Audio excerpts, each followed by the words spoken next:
پاکستان کے صوبہ خیبر پختونخوا میں واقع ضلع صوابی جو ہزاروں سالہ انسانی تاریخ پر مشتمل مختلف تہذیبوں کی سرزمین ہے۔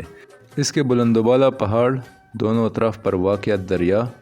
اور اس کی تاریخی مقامات اس کو دوسروں سے منفرد کر دیتے ہیں۔ سب سے پہلے ذکر کرتے ہیں کہ اس کا نام صوابی کیسے پڑا۔ اسلامیہ کالج کے پروفیسر جناب نورالامین صاحب بتاتے ہیں کہ ان کی تحقیق اور مورخین کی معلومات کی بنا پر صوابی کے نام کے بارے میں مختلف آراء ہے۔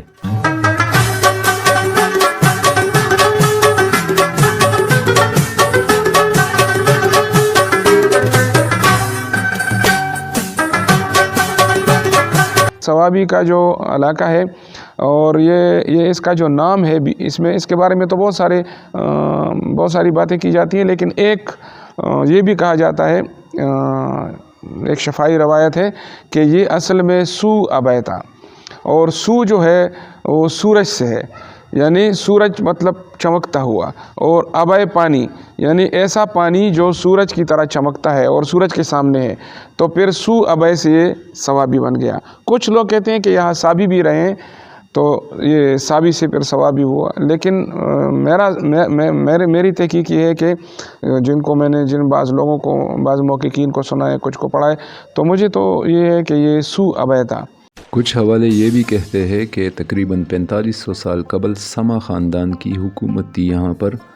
اور انہوں نے صوابی کا نام سما رکھا تھا، یعنی صوابی کا پرانا نام سما تھا۔ یہ بھی کہا جاتا ہے کہ یہاں پر آباد لوگ ستاروں کی عبادت کرتے تھے، اور ستاروں کی عبادت کرنے والوں کو صابی کہا جاتا ہے، اور بعد میں یہ علاقہ صوابی کے نام سے مشہور ہوا۔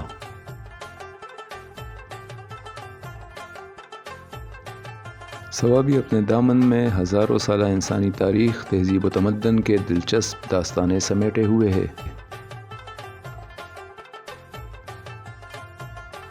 تقریباً جتنا میں نے پڑھا ہے، میرے خیال میں اگر ہم اور بہت زیادہ دور نہ جائیں تو کم از کم 5-6 ہزار سال سے صوابی موجود ہے، اور یہاں پر لوگ آتے رہے ہیں۔ ایک دفعہ ہم ہانڈ میں کھدائی ہو رہی تھی، تو ہم ہانڈ گئے تھے، وہاں پر آرکیالوجی کے لوگ آئے تھے، تو میں نے ایک آرکیالوجی کے ایک پروفیسر سے پوچھا کہ آپ نے جو کھدائی کی ہے اس کے نتیجے میں آپ کس نتیجے پر پہنچ گئے؟ تو اس نے مجھے کہا کہ یہ جو کھدائی کا جو طریقہ کار ہے ہمارا، اس میں جو مختلف لیئرز ہیں، اس سے ہمیں پتہ چلتا ہے کہ جتنی کھدائی ہم نے کی ہے، اس سے ہمیں اتنا معلوم ہے کہ تقریباً 8000 سال قدیم تو ہے یہ شہر، اور اب ہم ہی جا رہے ہیں، نیچے جا رہے ہیں، یعنی ابھی کھدائی جاری ہے۔ بہرحال جتنا پتہ چلا ہے اور کتابوں میں ہے، وہ یہ کہ یہاں پر آرین آئے۔ آرین جو کسی زمانے میں خراسان میں رہ رہے تھے، پھر اس میں کچھ لوگ اس کو کہتے ہیں کہ وہ اسکینڈینیوین کنٹریز سے آئے تھے۔ بہرحال وہ ایک کلچر گروپ تھا، اور جب آرین یہاں آئے تو آرین پہلے اپنے علاقے سے آئے باختر، پھر جب ان کی آبادی زیادہ ہو گئی تو کچھ وہ کوہ سلیمان یا اور کی پہاڑیوں میں آئے، پھر یہاں سے ہوتے ہوئے یعنی ایران گئے، اور پھر ریور انڈس کے آس پاس آباد ہوئی۔ تو ان کی آمد کا جو زمانہ ہے، جو ایج ہے، وہ تقریباً 500 قبل مسیح سے لے کر 2000 قبل مسیح تک وہ آتے رہے ہیں۔ اور وہ آرین کی جب ہم جن کا جو قبیلہ صوابی میں آیا تھا، یعنی وہ تو بہت زیادہ قبیلے تھے ان میں جو پرانی کتابوں میں جو وید وغیرہ میں اس کا ذکر ہے، اور ہیروڈوٹس نے بھی ان کا ذکر کیا ہے، تو اس سے پتہ چلتا ہے کہ یہ جو صوابی میں کچھ پرانے گاؤں ہیں، دیہات ہیں، ان کی جو نام ہے، مثال کے طور پر اریان کے بارے میں کہا جاتا ہے کہ یہ بھی آرین دور کی یادگار ہے، اور یہ باقاعدہ ایک شہر تھا، اور اس میں چھوٹے چھوٹے گاؤں تھے، جس میں جیسے جبر تھا، امزا خان تھا، چھوٹے چھوٹے گاؤں تھے، لیکن یہ بڑا شہر تھا، اور اس کے بارے میں کہا جاتا ہے کہ یہ وہ ہند اور لاہور کے وسط میں یہ شہر آباد تھا۔ اس کے علاوہ ایک اور ذکر ہے آرین قبائل کا، ایک بالو قبیلہ ہے،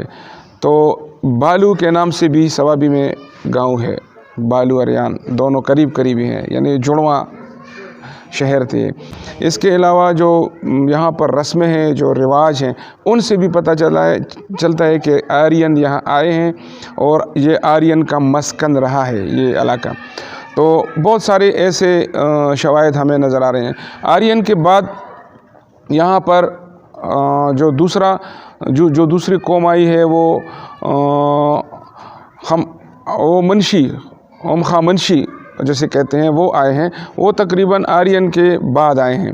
اور ان کے زمانے کے جو آثار ہیں وہ سوابی میں خصوصاً یہ جو شیوا ہے، شیوے اڈا، اور اس کے علاوہ اسوٹا، اس میں جو بہت ایسی قبریں ملی ہیں جو تقریباً 3000 سال پرانی قبریں ہیں، ان کی کھدائی سے پتہ چلتا ہے۔ کچھ یہاں پر کچھ ایسی ڈیریاں ہیں جیسے عزیز ڈیری ہے، گلو ڈیری ہے، ان ڈیریوں کی کھدائی سے پتہ چلتا ہے کہ کچھ میں تو بدھ مت کے آثار نظر آئے ہیں، لیکن یہ پتہ چلا ہے کہ ہخامنشی کے بعد یہاں پر کوشان بھی آئے ہیں، کوشان کے بعد یہاں پر پرتیان بھی آئے ہیں، ہون بھی آئے ہیں، اور جس زمانے میں یہاں ہون آئے تو کچھ مورخین یہ کہتے ہیں کہ یوسف زئی چارسدہ اور سوات میں اس وقت بھی موجود تھے، وہ تقریباً 3000 سال پہلے۔ پھر یہ لوگ ہون کی مظالم سے تنگ آ کر یہ کندہار چلے گئے، اور ان کے بزرگ یہی کہا کرتے تھے کہ ایک بار پھر ایک وقت آئے گا کہ ہم اپنی جنت میں دوبارہ جائیں گے۔ اس کے علاوہ یونانیوں کے آثار تو بہت زیادہ نمایاں ہیں۔ مثال کے طور پر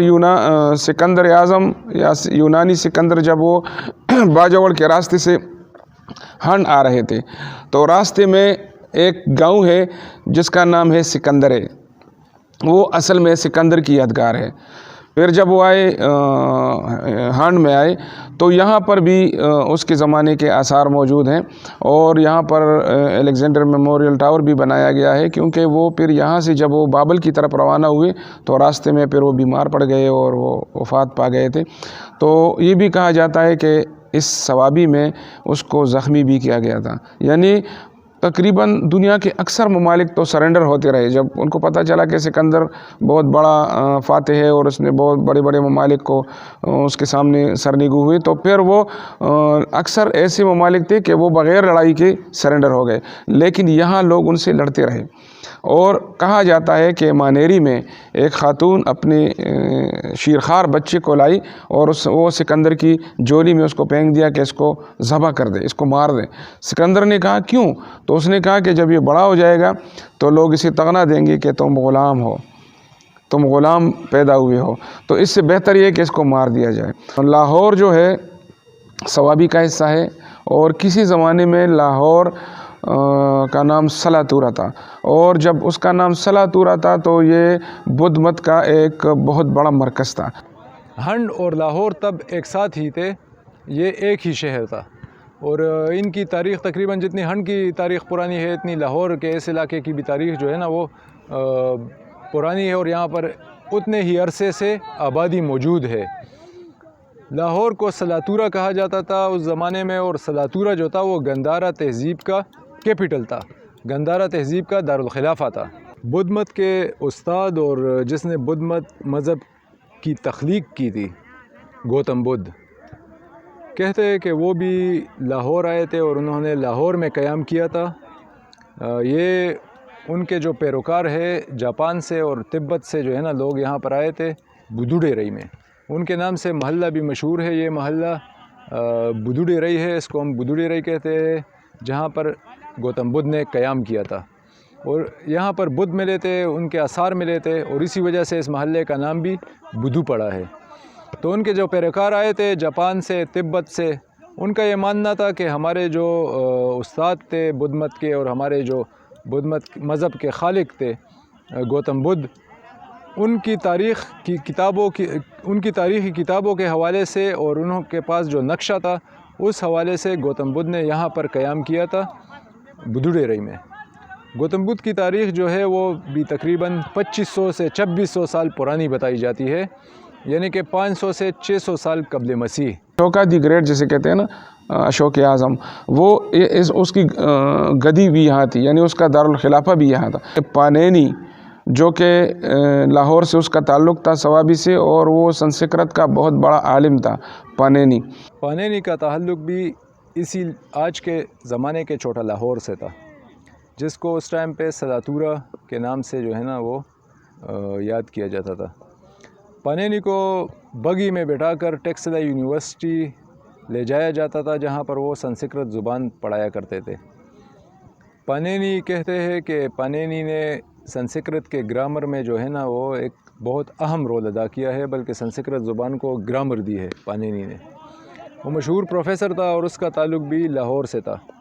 جس زمانے کی ہم بات کر رہے ہیں یہ بھی تقریباً 2400 سے 2500 سال قبل کی بات ہے، جب ٹیکسلا گندھارا تہذیب کا ایک اہم مرکز ہوا کرتا تھا، اور اس کے نام سے اب بھی لاہور میں پنے ون موجود ہیں۔ اس نے سب سے پہلی کتاب لکھی سنسکرت پر، اس کے بعد پھر ہندوستان میں لکھی گئی۔ صوابی میں ہمیں جو تاریخی مقامات مل رہے ہیں، باجا گاؤں میں جو ڈیریاں ہیں، اس کے علاوہ اسوٹا میں ہے، اس کے علاوہ ہنڈ میں ہے، لاہور میں ہے، اور ابھی بہت سارے ایسے علاقے ہیں جہاں پر یہ خزانے مدفون ہیں، یعنی وہ زمین زیر زمین ہے۔ ابھی ہم نے بہت کچھ کرنا ہے۔ پشتو زبان کے مشہور محبت کی لغت داستان